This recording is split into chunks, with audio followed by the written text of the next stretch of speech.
Greetings, my friends. You're watching the Ruslan Belov channel, and today we'll take a detailed look at the situation in Ukraine as of November 3rd, 2025. It has been a very eventful day, with many important developments that deserve close attention and analysis. So let's begin. Just 2 days ago, several neutral mapping services released information claiming that the armed forces of Ukraine had conducted a series of counterattacks and allegedly regained control over the central part of the town of Primorsk, advancing close to its southern outskirts. However, at that time, these claims were not supported by any evidence. No photos, no videos, no independent confirmations. For that reason, we marked the area as a grey zone. And now, new geolocated footage has emerged that completely changes the picture. Fresh videos show Ukrainian artillery strikes on Russian positions closer to the center of Primorsk. The footage captures attacks on bunkers, defensive fortifications, and entrenched positions. Yet, after analyzing these verified materials, it became clear that the opposite was true. The front line had in fact shifted in favor of the Russian side. Consequently, the grey zone was once again marked as being under the control of the Russian armed forces. It is now evident that Russian units have significantly increased the pace of their offensive in the central and southern parts of Primorsk. Moreover, several pro-Russian military analysts report that these districts are now almost entirely under Russian control. By the evening of November 3rd, updated maps increasingly reflect this reality. Most of the central and southern sectors of the town are now shown as Russian-held territory. This advance carries strategic importance. Several key strongpoints in the area have come under Russian control, giving their forces the opportunity to expand the offensive eastward, toward the M18 highway, in an attempt to cut it off and threaten Ukrainian supply routes. From these positions, Russian troops will likely attempt to push further along the road toward the southern part of Primorsk, as well as in the direction of the town of Stepnohorsk. Judging by the current dynamics, these maneuvers are precisely what we can expect to see in the coming days. Meanwhile, Stepnohorsk itself continues to face heavy aerial bombardment. A large Ukrainian garrison is concentrated there, effectively forming a local citadel. While it may not compare in scale to those of Vauvchansk or Pokrovsk, it remains a key defensive hub. Intense fighting continues around these positions as Ukrainian troops cling to their defensive line, preventing Russian forces from advancing northward or eastward toward Orikhiv. Now we move to the eastern Zaporizhzhia direction. There has been little news from this sector today, but some pro-Ukrainian sources still acknowledge gradual improvements in Russian positions along the Yanchel River. In response, Ukrainian forces published reconnaissance drone footage showing an aerial view over the central and northern parts of Uspenivka. The drone appears to be monitoring possible Russian positions in the northeastern sector of the village. For now, these materials have not prompted any map adjustments, but they serve as the first warning signs that this part of Uspenivka might already be under stable Russian control. And now to Pokrovsk, the site of one of the largest and most dramatic battles of the current stage of the war, a confrontation that will undoubtedly go down in history as a duel between two commanding strategists. Today the maps were updated once again, revealing changes that merit close examination. For comparison, here's how the situation looked on November 2nd. At that time, reports indicated that Russian forces had managed to encircle the northern citadel of Pokrovsk, located in the city's northeast. There was also noted progress along the railway line. Based on visual evidence showing the movement of Russian assault units in that area, cartographers made corresponding adjustments. Now, new footage confirms further improvements in Russian positions on both flanks.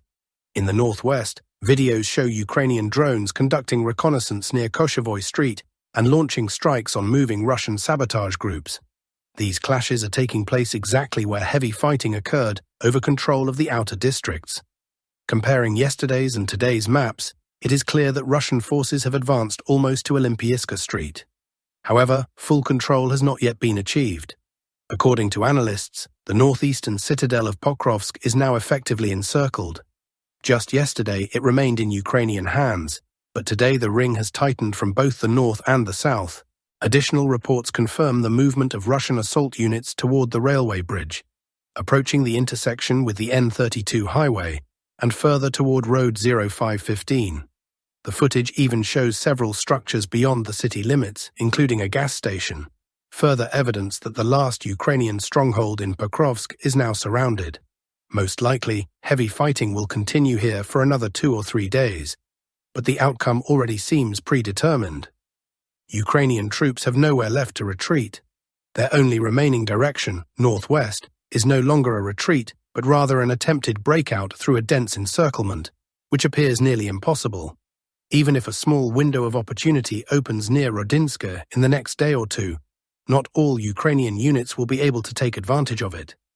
Whether they can hold out in the northeastern part of Pokrovsk and on the approaches to Mirnohrad remains an open question. The Ukrainian army continues to launch counterstrikes, focusing along the Rodinske-Shakov line. The map has changed again. While yesterday's data suggested one thing, today several sources claim that the western part of Rodinska has returned to Ukrainian control. Yet these claims remain unconfirmed, and neutral cartographers are waiting for clearer evidence. It's possible that within the next 3 or 4 days, Ukrainian forces will attempt to create a narrow corridor along the railway and Highway 0515 to evacuate several thousand troops. But even if successful, it will come at enormous cost. At the same time, Ukrainian forces are maintaining pressure toward the south, in the directions of Zapovidne and Fedorivka. These areas remain active battle zones. It's worth noting that attempts to storm Fedorivka have occurred more than once, beginning back in August 2025 during the so-called Dobropilia breakthrough. The objectives remain the same: to disrupt Russian logistics and relieve encircled Ukrainian garrisons. It is also possible that Kiev's attempt to break the encirclement of Mirnohrad and Pokrovsk will not come through Rodinsky at all, but instead via Krasny Lyman, Zatish-Shia, Fedorivka, or Novoekonomichne. Everything depends on the Ukrainian command's decisions. General Syrsky's plans remain undisclosed, but one thing is certain: his career now hangs in the balance. If he fails to extract the encircled troops, resignation is almost inevitable. His post may be taken by another commander, perhaps Drapati or someone from his inner circle. This is no longer just a battle. It has become a fight for survival. Meanwhile, the Russian military continues heavy bombardments on concentrations of Ukrainian forces and arriving reinforcements. Footage from the Druzhkivka area shows dense waves of aerial bomb strikes hitting Ukrainian positions.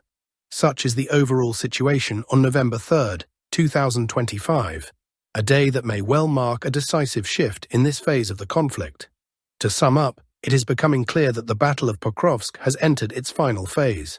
This is especially evident along the N15 highway, where, according to pro-Russian analysts, Russian forces continue to advance. The distance between the opposing front lines now does not exceed 800 meters, meaning there is virtually no room left for evacuation or retreat from the encirclement. Such is the situation on the front lines by the end of November 3, 2025. The situation is evolving rapidly, and by tomorrow the maps may well look different once again. Turning to the northern direction, most of the information there still comes primarily from pro-Russian analysts, and all map adjustments in that sector are being made based on their reports. The Ukrainian side, meanwhile, continues to deny the developments, claiming that everything remains under control. However, within the next 1 to 3 days, the picture will likely become much clearer, and it will be possible to understand what is truly happening on the ground. On the Konstantinivka axis, Russian troops are gradually advancing, moving through the settlement of Ivanopilia. New footage published today shows strikes targeting Russian forces storming the area along the T0516 highway and the adjacent railway. The videos confirm that clearing operations continue inside the settlement. Despite fierce resistance from the Ukrainian army, Russian units are pressing forward, seeking to straighten the front line and expand their attack corridor deeper toward Konstantinivka. Ukrainian positions remain under constant bombardment. The fighting here is extremely heavy and exhausting. On the Siversk-Lyman front, there has been little news today, but the most significant updates come from the village of Stavki. Several cartographers have already made corrections to their maps, indicating that Russian troops have advanced toward the central part of the settlement. Ukrainian forces have been pushed back to the farms in the west and to the last streets in the south. Despite the prolonged and intense battles, progress continues. Russian troops are steadily pushing further south, and it appears that within the next week, Stavky could be completely taken under Russian control. Once that happens, a direct route will open for further strikes toward the town of Lyman. There is still no reliable information about Yampil. The situation there remains unclear. In the Kupansk direction, reports have emerged of a series of Ukrainian counterattacks. President Zelensky stated that Ukrainian troops managed to reach the Oskil River, specifying that the advance came from the west toward the east. However, these statements are difficult to believe. Nevertheless, videos have appeared showing active Ukrainian operations in the area. According to pro-Ukrainian and pro-Western analysts, recent maps show that Ukrainian forces indeed launched several counterattacks and managed to advance a short distance, forming a narrow corridor, a kind of pocket stretching toward the Oskil River. Zelensky appears to interpret this as reaching the river, though in reality the distance between Ukraine's forward positions and the riverbank remains at least 2 kilometers, and supply lines are not currently running through this area. At the same time, pro-Russian sources released their own footage from the scene. The videos show Ukrainian troops attacking with 2 armored vehicles of a new design, known as hedgehogs. This represents a modernized type of improvised protection. Instead of the older cage armor or grille structures, these tanks are equipped with metal rods, forming an external lattice shell, supposedly effective against drone strikes. However, in the footage, both of these armored hedgehogs are detected and destroyed by Russian FPV drone operators with precise hits. Later, the Russian Ministry of Defense published a brief report on this incident, stating that the attack was carried out by Ukrainian troops from either the 92nd or possibly the 15th Brigade. All of the vehicles were destroyed, and Ukraine reportedly lost up to 20 soldiers in this engagement. Fighting in this sector continues. Ukrainian forces are attempting to counterattack and loosen the encirclement, while Russian units press on with clearing operations in Petropavlivka and Kurilivka, as well as in the settlements of Hnativka and Yarok on the Pokrovsk front, gradually taking the remaining built-up areas under control. Equally fierce battles are unfolding near Vauvchansk.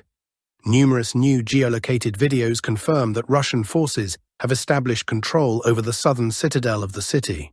The footage shows strikes on Ukrainian positions near Jarelna Street. Ukrainian troops have been compressed into the city's southern sector, around Herzen Street and adjacent blocks, where they continue to come under constant fire. The main goal of the Russian side now is to completely drive Ukrainian formations out of Vauvchansk and secure the remaining southern and southeastern districts. Once the operation is completed, the Ministry of Defense will likely confirm the city's full capture. Thus, the battle for Vauvchansk is also nearing its conclusion. That's all for now, dear friends. Thank you for staying with us. Subscribe to the channel, leave a like, and see you soon.